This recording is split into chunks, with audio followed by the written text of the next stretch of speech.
मेरे भाभी ने मुझे कहा कि आज रात को तुम मेरे कमरे में कुछ देर के लिए आ जाना। तो मैं कहता हूँ भाभी किस लिए? तो मैं कहती हूँ वो मैं तुम्हें तभी बताऊंगी। और फिर जब सोने के लिए वक्त उनके कमरे में गया तो जो देखा उसने तो मेरे पैर के नीचे से जमीन ही खिसका दी।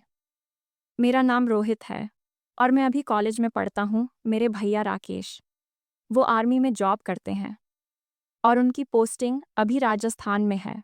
वो हमसे मिलने आते रहते हैं। अब घर और भाभी की जिम्मेदारी मेरे ऊपर ही है। मेरी भाभी का अभी कोई बच्चा नहीं है।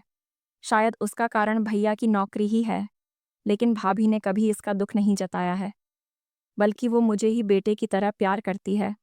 आज जब रात को हम दोनों खाना खा रहे थे, तब भाभी ने कहा कि रोहित तुम कुछ देर के लिए फ्री हो? तो मैं कहता हूँ हाँ भाभी, क्या हुआ?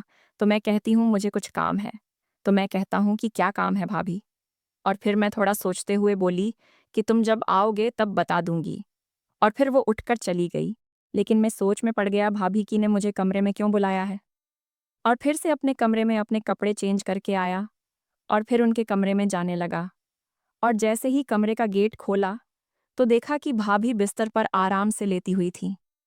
और फिर उन्हें कहा कि आओ इधर आओ, बैठो मेरे पास।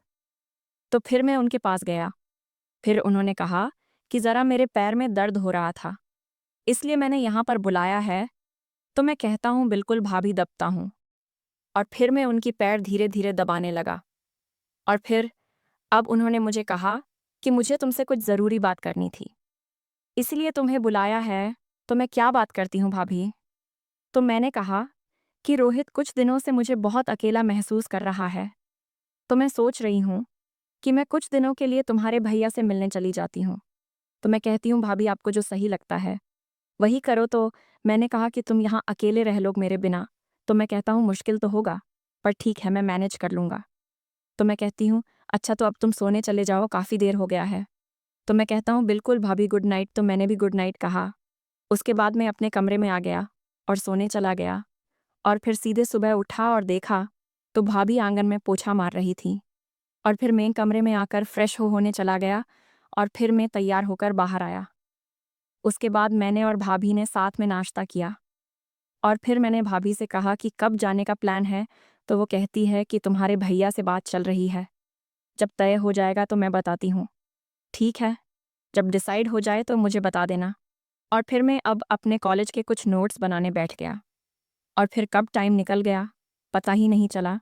और फिर अब मैं सोने चला गया, क्योंकि काफ़ी थक गया था। और फिर सीधे शाम को 5 बजे उठा और उठाकर भाभी के पास गया और देखा तो भाभी बैग लगाकर तैयार थी। मैंने उनसे कहा कि भाभी, आप जा रही हो? तो मैं कहती हूँ हाँ, शाम की ट्रेन है। तो मैं रोते हुए उनके गले लग गया और बोला कि भाभी, आप मुझे छोड़कर मत जाइए ना। तो मैं कहती हूँ रोहित, ऐसा मत करो, नहीं तो मैं नहीं जा पाऊंगी। और फिर मैं खुद को संभालता हूँ और फिर मैं उनके साथ स्टेशन के लिए निकल जाता हूँ और उनकी उनकी ट्रेन में बैठा देता हूँ। और फिर वो ट्रेन से मुझे बाय बोलती है और मैं भी खुशी खुशी उनको विदा कर देता हूँ। तो दोस्तों, कैसी लगी आपको भाभी और देवर की ये प्यारी कहानी? और अगर आपको ऐसा लगता है कि इसने आपके दिल को टच किया हो तो हमारे चैनल को सब्सक्राइब और वीडियो को लाइक ज़रूर करें।